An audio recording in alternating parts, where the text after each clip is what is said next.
Hello, and welcome to my podcast, Empowered to Thrive. I'm your host, Corrine Powell, and I'm the owner of Change Radically. In this space, we'll talk all things inner wellness, and parenting will certainly come up too. Because I'm a mom to 4 kids, so parenting is a huge part of my life.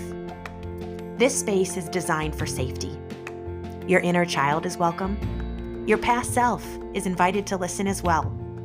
And no matter what type of day you're having, I want you to know I'm glad to be with you. I live out of vulnerability and transparency, so come and be. Be yourself. Be messy. Invite a friend and please stay a while. Keep coming back. I want you around. Now, let's jump into today's episode.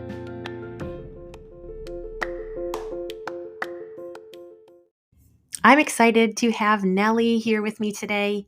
Nellie Harden is a wife, a mother to 4 teenage daughters, and an author and speaker in the space of family life and leadership. She focuses on helping parents love and lead their teen and tween daughters in a way that teaches them to love and lead themselves, while building a strong foundation of worth, esteem, and confidence, all before they leave home. Her background is in biology and psychology, from humpbacks to humans, and she has invested decades of her life into personal, family, and faith and leadership development. Most of all, she believes the best way to change the world is through one living room at a time. And I definitely agree with you in that. So today we're going to talk about how we can prepare and empower our own kids so that they know who they are before they're out on their own. Absolutely. So here, Nellie. Thank you so much for having me. So I know you were just telling me you have 4 teenage daughters. And I do. you're in the thick of it. So we want to hear your wisdom and your tips.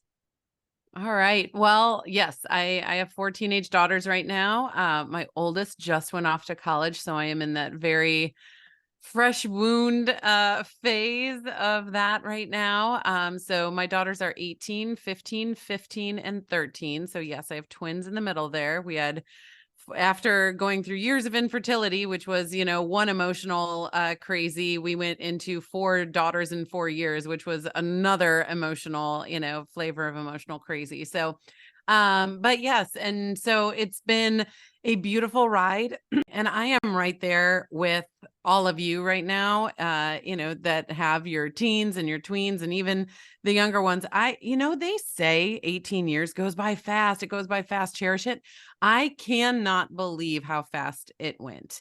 And, the saying, I remember when my twins were born, I was a part of this mom's group that had, multiples. And there was a saying written on the wall that said, the days are long, but the years are short. And I was like, I don't know. It feels really long right now, during those middle of the night, everything's that happened. And, but it's so, so true.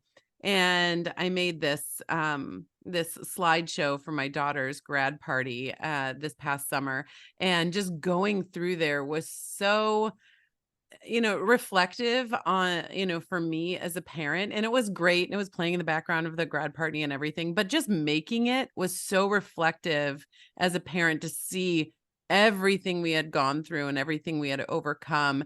And, getting into what we're talking about today and empowering and thriving and, becoming that strong foundation for yourself as a parent, and then being that also for others in your family, and then teaching your children how to start building that as well, right? Because the whole point is to love and lead them in a way that teaches them to love and lead themselves. Mm-hmm. One of the sayings we have in our house is discipline yourself so others don't have to. I say that so many times, probably, definitely at least once a day. And, I have a 13-year-old going into 8th grade, probably more so with her than anything. Middle school is a hard time. It's a difficult time. And helping them learn how to have that self-discipline, that's the culmination of what this beautiful foundation of worth and esteem and confidence can result in. And that's where we really want them to be before they leave home. Will they know all the answers? No, absolutely not. I mean, I'm 44. I don't know all the answers yet. And I don't know if I ever will. Life is a seeking journey. But will they have the foundation that they can build their strongest selves on? Yes. Like that is the hope and the prayer right there. And you mentioned in my intro that I had worked with humpbacks before. So my first career part one, was working in the animal field. And one of the most beautiful things I think in the work that I do now for the past decade plus that I glean from those years is that you can look at the animal field and the animal realm and look and see what the black and white purpose of childhood is, right? And so the black and white purpose of childhood, without the monstrous big, juicy layers of human messiness on top of it, and human beauty and human emotion and complexity, the black and white nature of childhood is to teach them how they can live on their own, how to become self-led leaders of their own lives. And then we get all the layers of complexity of humanity in there, and it becomes such this rich and beautiful foundation that you can build that, yes, is also wrought with complexity and hardships a lot of times, but so many times beauty and strength and resilience comes out of those challenges. I mean, you might know, I don't know anyone that has ever gone through life without a single challenge. But I do know some people that have had minimal challenges. And then when a challenge does come, because it always will, they're not going to have that foundation to keep them upright and strong and resilient during that because they haven't been able to face anything on their own yet. Mm. So I think maybe a good place to start, if you want, that's just some things about me, but is, worth.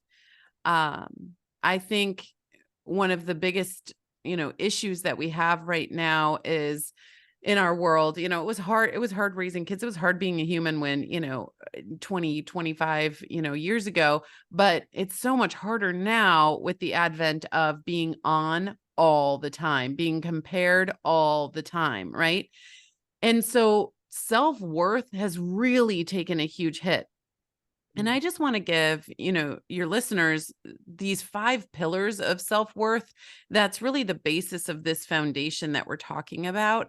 And I want you, as I'm saying these, to think about them for yourself, but also think about them in the manner of your family, maybe even your spouse, and definitely your kids, right? Am I helping them with these? Because when we're letting our kids and these generations leave home without self-worth, then they find themselves out there, and I will admit that I was one of these, chasing worth in all the places. And when you're doing that, it really leads to a lot of harm to self, harm to future versions of yourself, your future self, right? And so I want to just make sure that everyone understands that worth it always has been and always will be. It's made out of these 5 pillars, which are going to be, am I seen, right? Do people actually see me? Am I seen?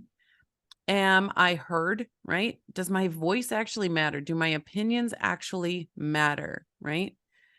Am I loved, right? Am I really loved? Do I belong somewhere? Is there anywhere in this great big world that everyone seems to belong to? Do I belong somewhere? And do I have a purpose? Is there something propelling me and pulling me in a forward direction towards something? So seen, heard, love, belong, and purpose. I challenge you, and I'd love to hear from you too. Is there anything that is a challenge out there today? And I ask this because I've done so many polls on this and talked to so many parents and just people in general. Is there any issue that we're seeing, especially with young adults out there, but honestly, just any human, that doesn't come down to one of those 5 areas? Hmm.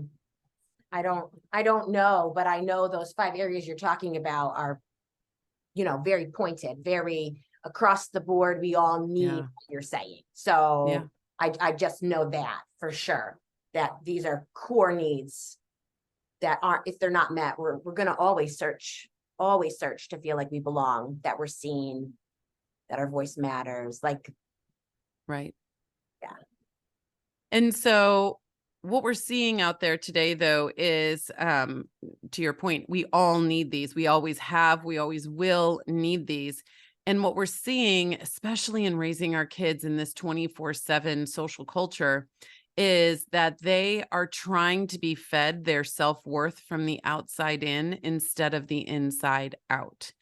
And so I know I want my daughters, everyone's, children to wake up in the morning and not say, "Oh, what is the world going to do to me today? What is the world going to say about me today? How is the world going to define me today?" Right? I want them to wake up in the morning and say, "How can I positively affect the world today? How can I go out there and be a light in the world today?" Right? And Mm-mm. that's a really big difference. And when we wake up and have these, phones right next to our bed, and they wake up and all of a sudden they are in this social world and comparison is their first thought in the morning, then they are being fed this self-worth from the outside in instead of inside out. So how can we build, that's the question then, how can we build this foundation of worth with seen, heard, love, belong, and purpose? Our esteem, which is actually value and appreciation of self, and our confidence, which is true belief in self. How can we build that from the inside out instead of relying on outside in? Mm. So you want to be able to have them in we have a faith-based house, right? So in our home, we are definitely faith-based. And so we say, okay, from the inside out, we are, saying that we are seen, heard, love, belong, and purpose with our faith. Then we are saying that from ourselves, right? Our self-talk. And then thirdly, and less of the strain on the stool, so to speak, is to go and find it from other people.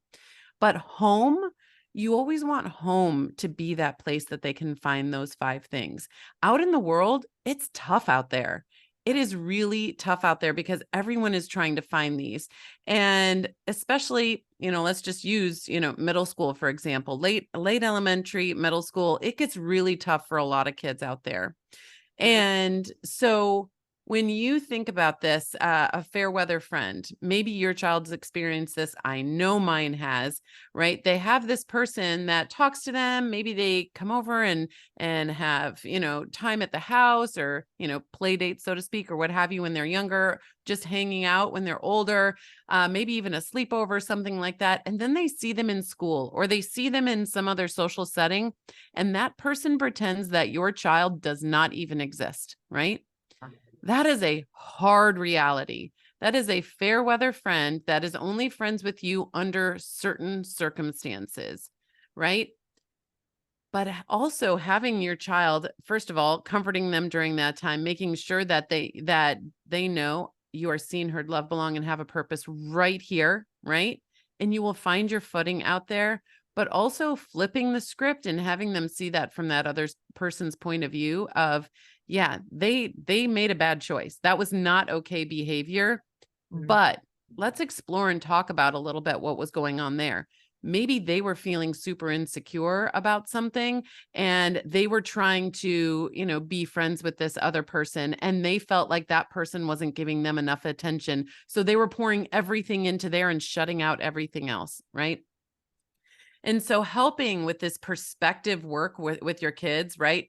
Hurt people, right? Ashamed people, shame people.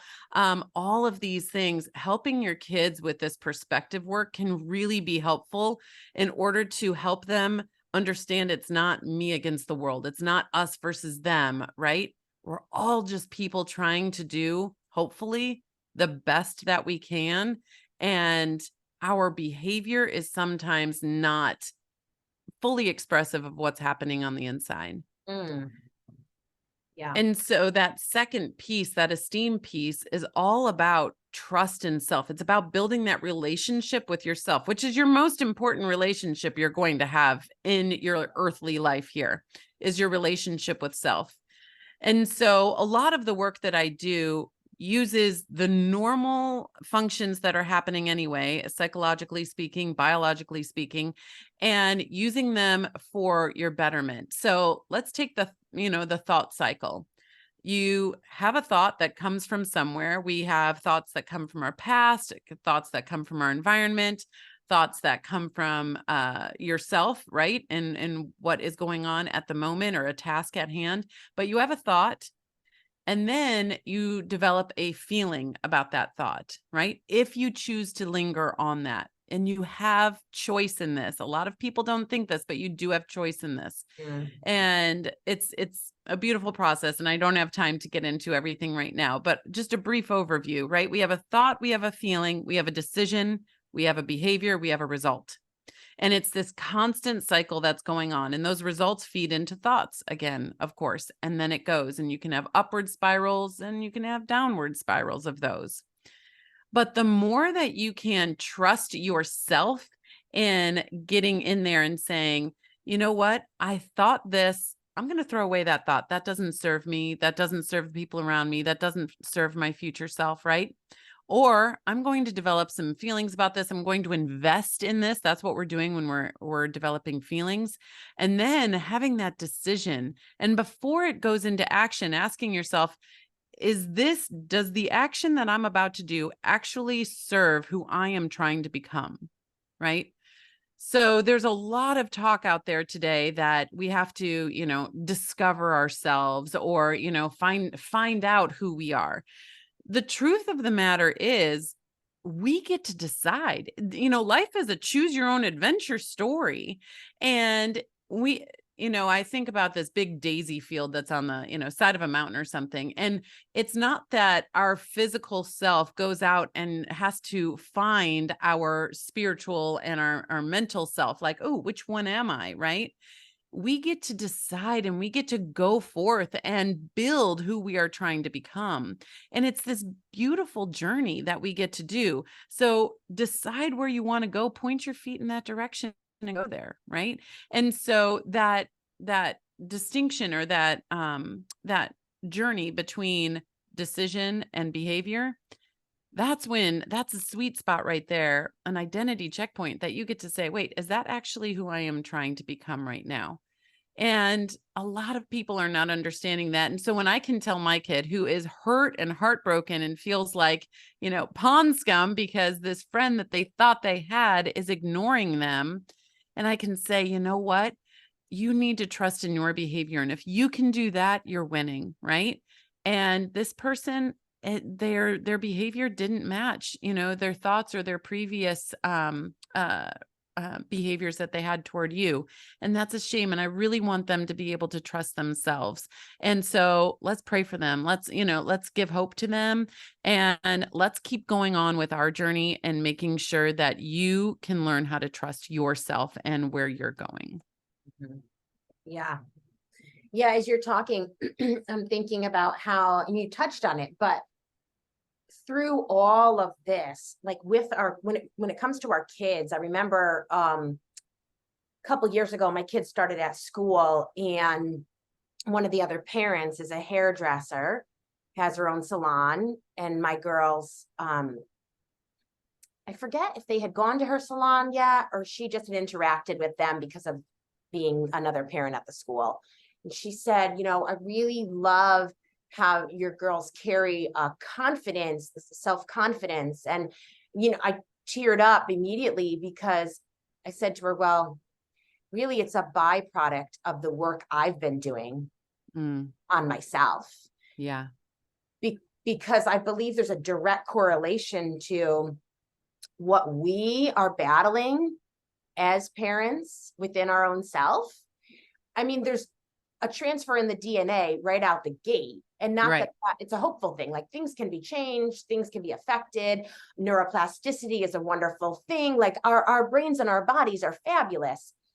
But what we struggle with oftentimes inherently is reflected in what our kids are struggling with. So this idea that we know our worth starts with us. Mm-hmm. And then our children are watching it be modeled. They're hearing our interpretation of these interactions. So the friend that you hung out with, who now you see in a social setting, isn't interacting with you. If we're not a pausing to witness our own self, we're going to interject our subconscious beliefs onto this situation. Because Mm-hmm. if we as a parent feel like, oh man, I've experienced that, and that means this, and this, it's going to be just natural and easy for us to convey that, oh, that's the same thing happening for my child, when in fact, it may not be. It may be, and it Right. may not be. But allowing ourselves to step back and pause and reflect on what's coming into play in this interaction with my child, that's actually not about them, but about something going on within me. And then, of course, like you said, being able to meet our our kids in the place of their pain and of Right. their heartbreak or their disappointment or their confusion. Obviously, it's not all about the parent in that regard, but just I can't help but like keep thinking of that as we're talking of what we want for our kids. Like we have to take time and make sure we're investing in like doing the work within ourselves so that it's easier for our kids. Yes. Yeah. And I touched on earlier, I'm a person that when I left home, I was seeking worth in all the places, right? And then that led down to some really difficult pathways straight out of the gate, freshman year of college. And then it took decades, it's taking decades healing and processing and going through that. And then, so I am a woman then that I'm still very much in this process. And then I have 4 daughters that I have to raise in my healing. Right. And so it is you share everything. Right. And even if they don't know, if you're raising kids and they don't know all of your stories, right, or all parts of your story, they know the byproducts of it. They know the fear, they know the shame, they know the sadness or the happiness and joy that's come from it. They know the byproducts of your story. And yes, you can 100% transfer your baggage in. It's really important as parents that we take an inventory of, hold on a second. What am I bringing into parenting? What are my mindsets, my core values, my core beliefs? What am I bringing into parenting? And what maybe don't I want to bring into parenting? Right. And so I'm a very visual person. So I think of all this baggage in front of me, all these pieces of luggage. And I'm like, I would love to bring that with me and pass that on. That one, no, thank you. We're going to try and put that away. I do not want to pass that on. But how does that look? It doesn't look like shutting it behind a wall as a parent, right? Because we all know that eventually whatever's in that baggage is going to beat down that wall, right? And then it's going to crumble. And so what you want to do is bring light on it. I heard this quote recently that what you shine a light on then becomes a light, right?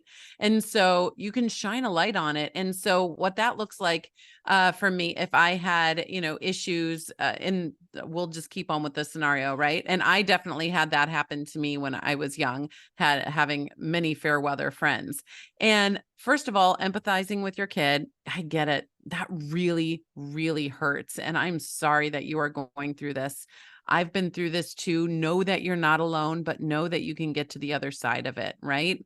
And when I was in 5th grade, 7th grade, 12th grade, or whatever, when this was happening to me, I, of course, did not have a great response to it back then. But as a parent, as a person that's reflected a lot more life now, I can say, you know what?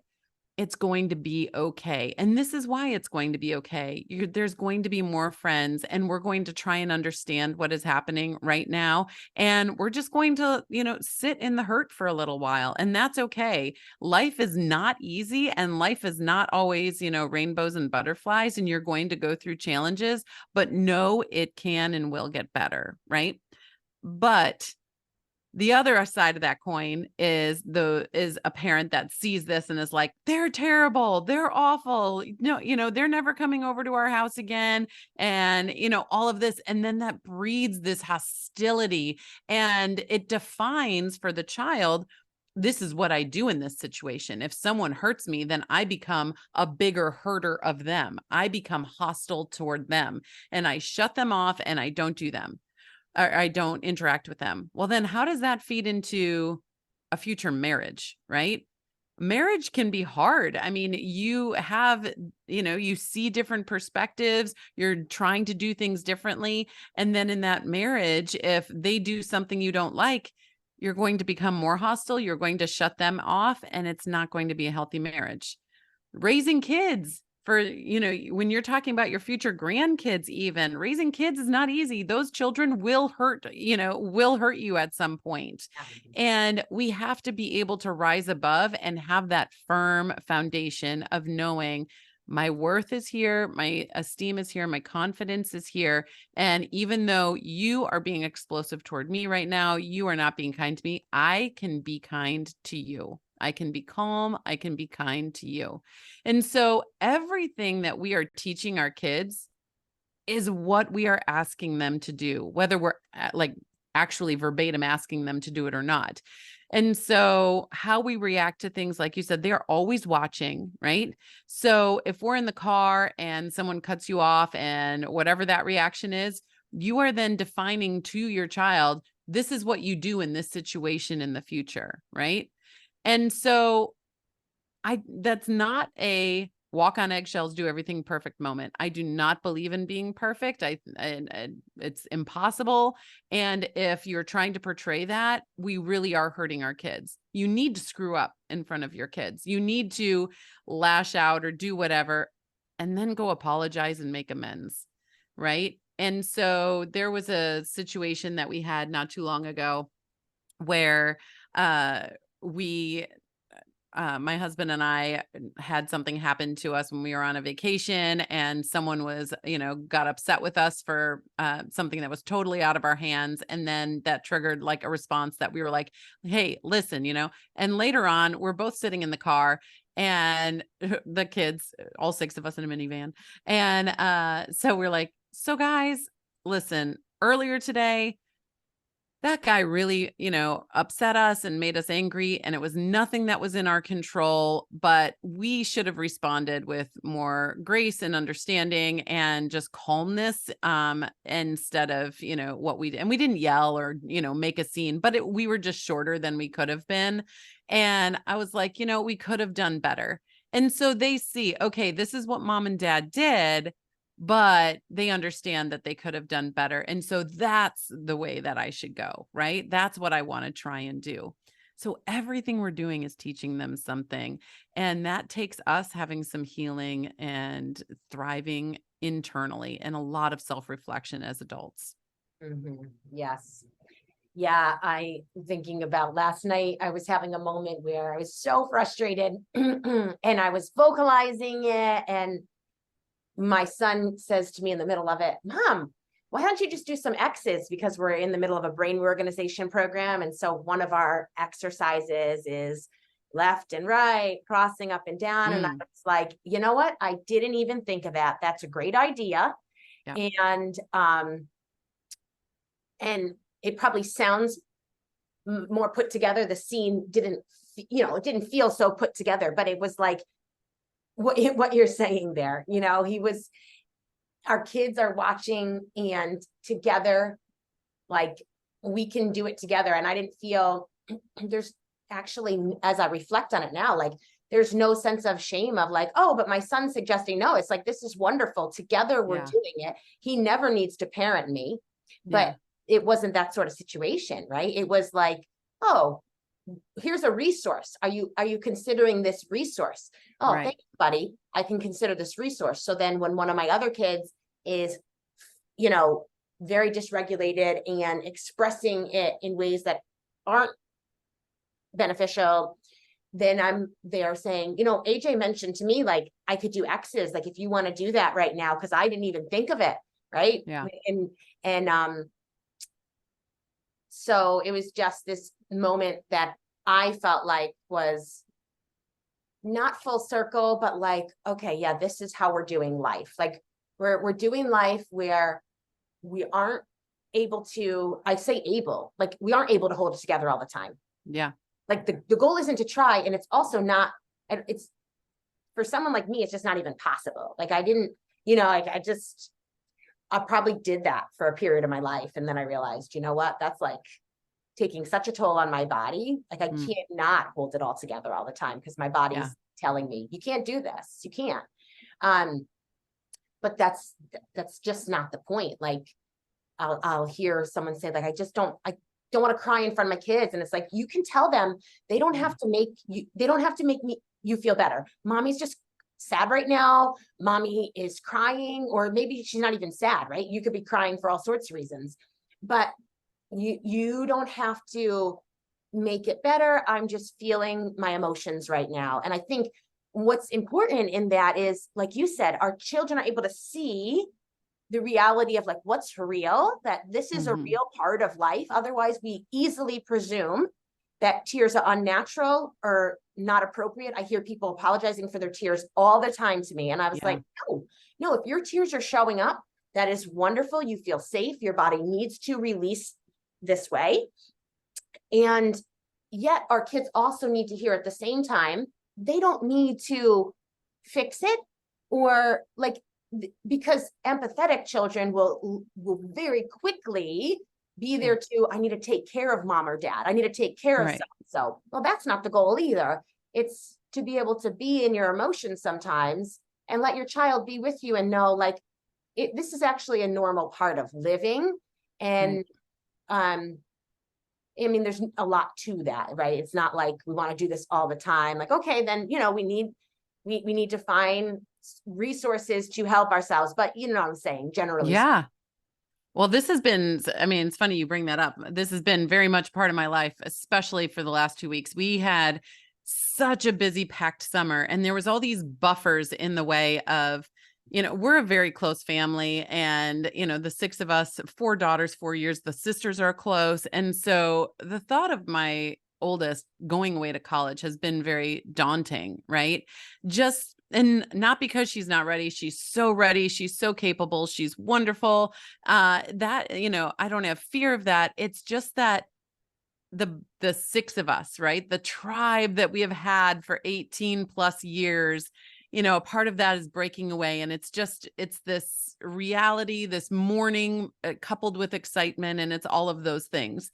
And it was all of those things for each one of us individually, right? And I was the first, I was the oldest in my family, so I totally understand where she was coming from too. And I feel like I'm going to miss out on all these things because I'm the only one not there. And that's a really hard place to be in too.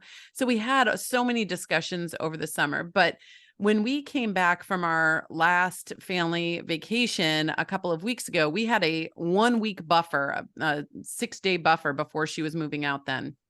And once, I'm sorry, a 6 week time period, all of our buffers from over the summer that were like, oh, yeah, that's later, but we have this first. Oh, that's later, but we have this first. All of the buffers were gone.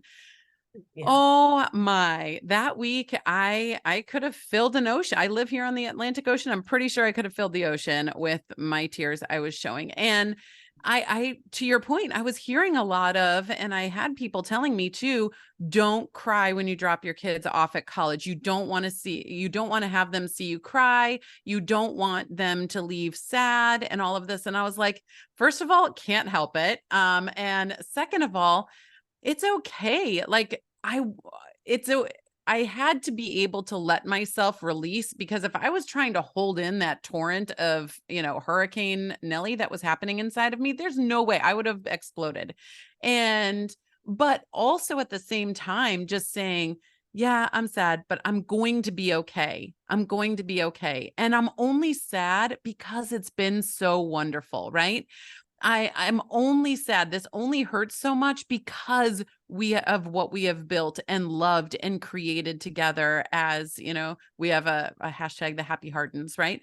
And so we talk about that a lot. And actually, the one that went off to college, she's the one that came up with it. She had a little cheer when she was like in fourth grade that she made a t-shirt on that said HAPPY, happy, happy Hardens. And so, anyway, we've built this beautiful thing and it's changing. It's not breaking, but it's changing. And that's a transformation process right there.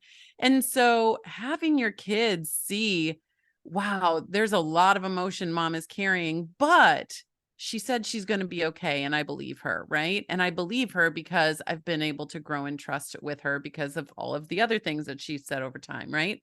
I'm being very accountable for your actions and all of that.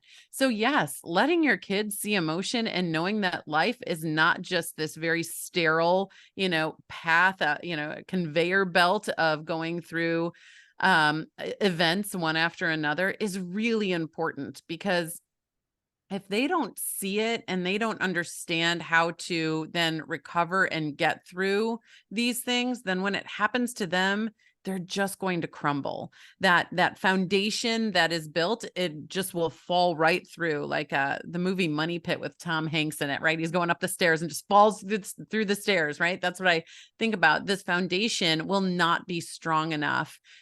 It's strong because of these experiences, these challenges, and yes, sometimes these hardships that we go through.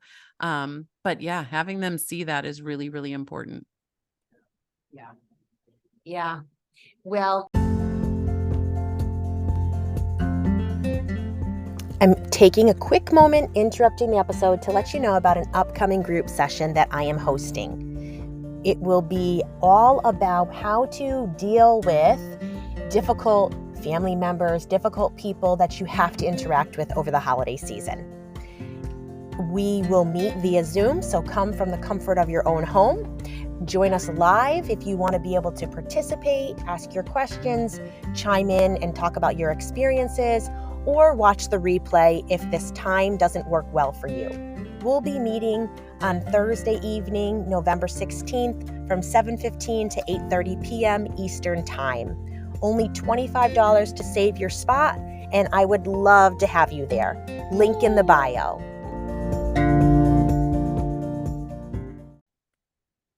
I just want to say that no matter where you are in as a parent, or a woman or what have you, wherever you are at in your own journey, there's still building that can happen. And it's harder as an adult because we don't have as much of that plasticity of our character that we're building, right? We have so many more years. You can't teach an old dog new tricks.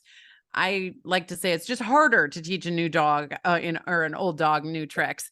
But it can happen. And there's always work that you can be done. This is 100% a journey. Life is a journey. And there is no end destination point, when you're 21 or when you're 25 or when you're 85 or 95, right? We're always becoming.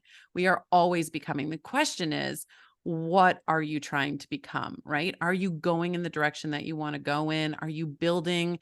And you are strong. You're so strong. Mm-hmm. And if you're raising kids, then the beautiful thing that we get to do as adults when we're raising kids is use our resilience and our life experiences to turn around and help them, right, become stronger.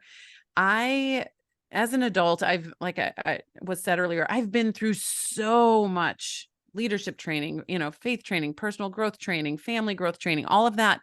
And I remember taking my kids, because we just always traveled together. So they would come to seminars with me and I would be doing some personal growth work. I worked with Brene Brown for a while, those type of things. And we would have these discussions afterwards. They would be like 5, 7, 9 years old. We would have these discussions afterwards. And I'm like, wow. At that point, I'm in my 30s. I'm like, what if some of this work is done in is given light to in the childhood, in what I call the 65-70? That's how many days are in 18 years.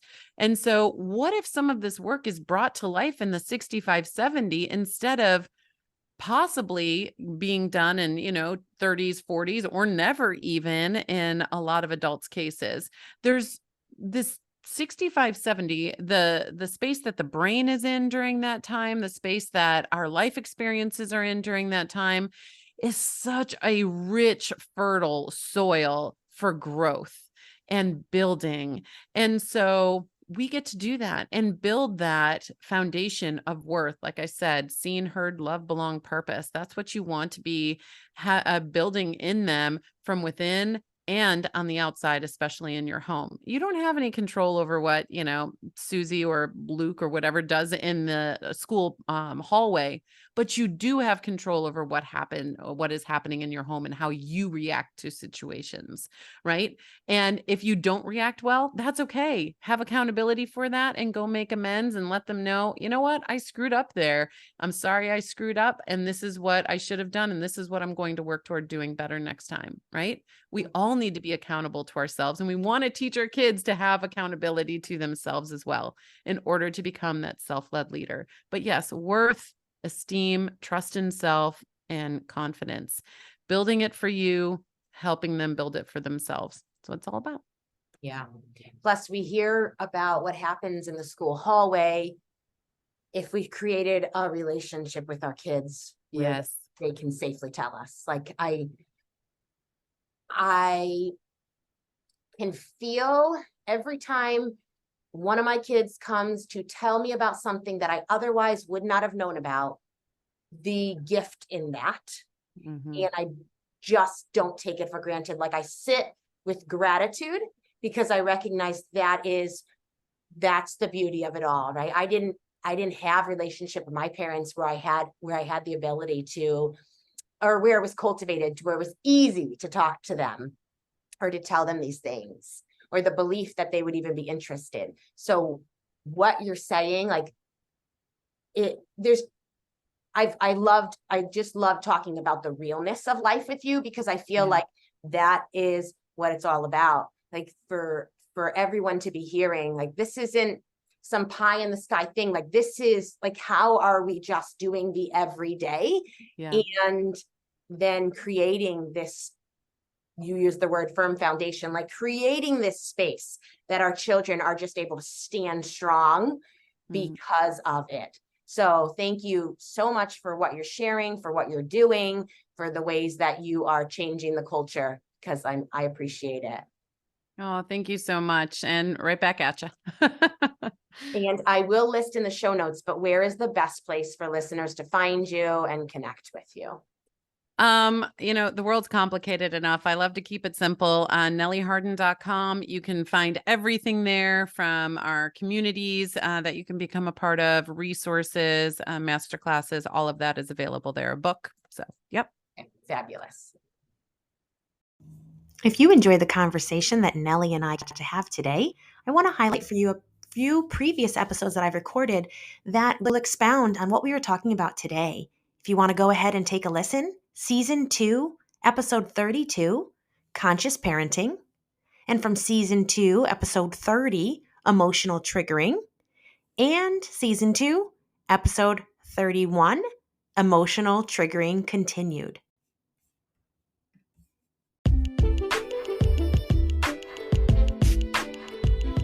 Here we are. We've come to the end of another episode.